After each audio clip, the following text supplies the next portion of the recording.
Welcome to Sugantham Jaya channel. இன்னைக்கு நம்ம சேனலில் கருணக்கிழங்கு வறுவல், கருணக்கிழங்கு பொடி மாஸ் ரெண்டு பண்ண போகிறோங்க. அதுக்காக கருணக்கிழங்கு தோலெல்லாம் சீவி கழுகி எடுத்து வச்சுருக்கிறேன். இப்போ இந்த கருணக்கிழங்கு பொடி மாஸ்க்கும் இன்னொரு கருணக்கிழங்கு வறுவலுக்காகவும் வாழைக்காய் வறுப்போம் இல்லைங்களா, அந்த மாதிரி டைப்பில் தான் இதை வறுக்க போகிறோம். எல்லாத்தையும் நான் கட் பண்ணிவிட்டு காமிக்கிறேன். இங்கே பாருங்கள், ஒன்று பொடி மாஸ்க்காக கட் பண்ணி வச்சுருக்கேன் பொடி பொடியாக. 2 டைப் சொன்னேன் இல்லைங்களா, அதுக்காக. இன்னொன்று பார்த்திங்கன்னா நீலவாக்கில் நான் கட் பண்ணி வச்சுருக்குறேங்க. இப்போ இந்த பொடி மாஸ்க்கு தேவை மட்டும் செப்பரேட்டாக நான் தாளிக்கிறதுக்காக எல்லா பொருளும் எடுத்து வச்சுருக்கிறோம் பாருங்கள். இந்த பொடி மாஸ்க்கு சீரகம், கடுகு, கருவேப்பிலை, மிளகாய்த்தூள், தனி மிளகாய்த்தூள், கரம் மசாலா தூள், மஞ்சத்தூள், பெருங்காயத்தூள் எடுத்து வச்சுருக்குறேங்க. ஃபஸ்ட்டு நம்ம இந்த கருணக்கிழங்கு ரெண்டுத்தையும் வானலில் உப்பு, மஞ்சத்தூளை சேர்த்து வேக வைக்க போகிறோம். இது கூட ஒரு துண்டு புளியை நான் ஆட் பண்ணிக்கிறேன். இந்த புளி எதுக்காக ஆட் பண்ணிக்கிறேன்னு பார்த்தீங்கன்னா, இது சமைச்சு முடிச்சுட்டு சாப்பிடும்போது சிலருக்கு நாக்குலலாம் பார்த்தீங்கன்னா ஊறும். அந்த மாதிரி ஊறாமல் இருக்கணும்னா இதை வேக வைக்கும்போது கொஞ்சம் புளியை சேர்த்து நீங்கள் வேக வச்சு எடுத்துக்கோங்க. அவ்வளோதாங்க. இதை நல்லா 3/4 பதத்துக்கு வேக வச்சு எடுத்துக்கலாம். நம்ம ரொம்பவும் குழைய விட்டுறாதீங்க. பொடி மாஸ் பண்ணும்பொழுது பார்த்தீங்கன்னா குழஞ்சி போயிடும். அதனால சொல்கிறேன், 3/4 பதத்துக்கு நல்லா வேக வச்சு எடுத்துக்கோங்க. இது தட்டு போட்டு மூடணும்னு அவசியம் இல்லை, நீங்கள் அப்படியே வேக வைக்கலாம். பாருங்கள், நல்லா வெந்துடுச்சு. பார்க்கும்போதே தெரியுது பாருங்கள்.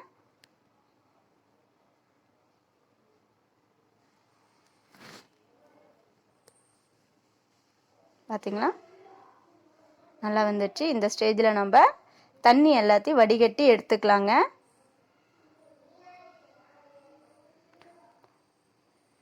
நம்ம இந்த புளியையும் எடுத்துடலாம், இதுக்கு மேலே தேவையில்லை. ஃபஸ்ட்டு நம்ம பொடி மாஸ் பண்ணிடலாம். ரெண்டாவதாக தான் இந்த கருணக்கிழங்கு நான் உங்களுக்கு எப்படி செய்கிறதுன்னு காமிக்க போகிறேன். இதுக்கு ஃபஸ்ட்டு இதை நம்ம செஞ்சிடலாம். வானலில் தேவையான அளவுக்கு நம்ம எண்ணெயை சேர்த்தாச்சு. எண்ணெய் சூடானதும் நம்ம தாளிக்க வேண்டிய ஐட்டம் எல்லாத்தையும் நம்ம சேர்த்துட்டேன். கருவேப்பிலை மேலே பட்டுரும், அதனால் கொஞ்சம் தூரமாகவே நின்றுக்கோங்க. அதுக்கடுத்து இந்த கருணக்கிழங்கையும் சேர்த்துக்கோங்க. கருணக்கிழங்கை சேர்த்த உடனே நல்லா கிளறி விட்டுருங்க. அதை அப்படியே வச்சிங்கன்னா வானலில் வானலுடைய ஹீட்டுக்கு எங்கே பார்த்தாலும் பிடிச்சிக்கும், ஒட்டிக்கும். அதனால் சொல்கிறேன், இந்த எண்ணெயெல்லாம் பார்த்திங்கன்னா இந்த கருணக்கிழங்குல எல்லா இடத்துலையும் படுற அளவுக்கு சேர்த்த உடனே கிளறி விட ஆரம்பிச்சிருங்க. அப்படி விட்டிங்கன்னா ஒன்றோட ஒன்று ஒட்டாமலும் இருக்கும், தனித்தனி பீஸாகவும் இருக்கும். அதனால் சொன்னேன். இப்போ இந்த டைமில் நம்ம எடுத்து வச்சுருக்கிற மிளகாய்த்தூள், பெருங்காயத்தூள் எல்லாத்தையும் சேர்த்துக்கலாம்.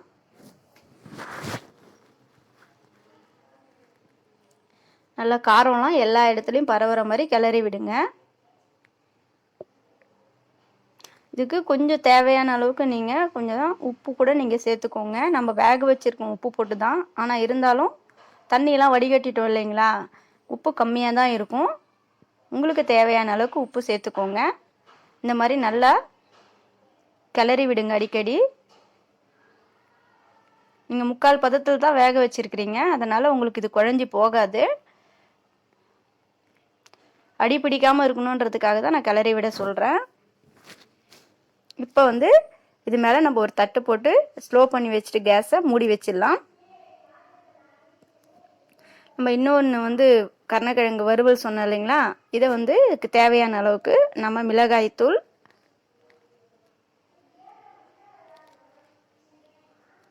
உப்பு, கொஞ்சமாக தண்ணி சேர்த்துக்கலாம்.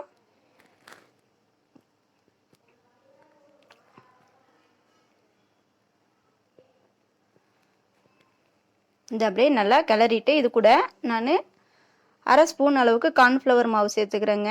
நம்ம நல்லா வறுக்கும்பொழுது மொறுமொறுன்னு இருக்கும். இப்போ இந்த பொடி மாஸில் கூட நான் 1/2 ஸ்பூன் கார்ன்ஃப்ளவர் மாவு சேர்த்துக்கிறேன். உங்களுடைய விருப்பம்தான் அது, வேண்டான்னா நீங்கள் சேர்த்துக்க வேண்டாம். இந்த மாவு எல்லாத்துலேயும் படுற மாதிரி நல்லா கிளறி விடுங்க.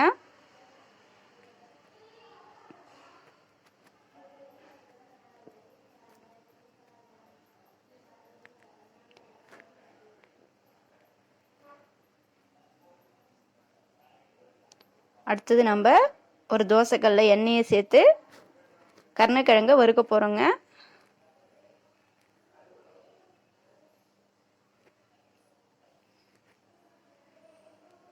இந்த பொடி மாஸ் ரெடி ஆயிடுச்சு.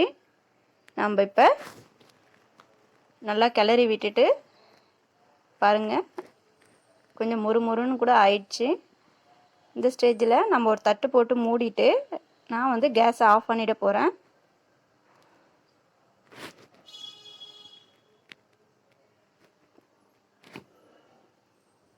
அதுக்கு அடுத்தது கருணக்கிழங்கு வறுவல்.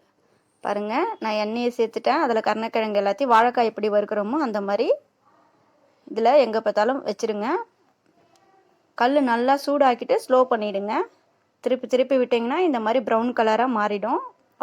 இந்த கருணக்கிழங்கு கூட ரெடி ஆயிடுச்சுங்க. இது சாம்பார் சாதம், தயிர் சாதம், அதுக்கப்புறம் வந்து மோர் குழம்பு, இந்த மாதிரி இதுக்கெலாம் வந்து ரொம்ப சூப்பராக இருக்கும். நீங்களும் செஞ்சு பாருங்கள். நம்ம வீடியோ பிடிச்சிருந்துச்சுன்னா ஷேர் பண்ணுங்கள், சப்ஸ்கிரைப் பண்ணுங்கள். கண்டிப்பாக கமெண்ட் பாக்ஸில் கமெண்ட் பண்ணுங்கள். நம்ம சேனலை ஃபஸ்ட் டைம் பார்க்குறதா இருந்தால் கண்டிப்பாக நீங்கள் சப்ஸ்கிரைப் பண்ண மறந்துடாதீங்க ஃப்ரெண்ட்ஸ். தேங்க்யூ. நம்ம அடுத்த வீடியோவில் மீட் பண்ணுவோம்.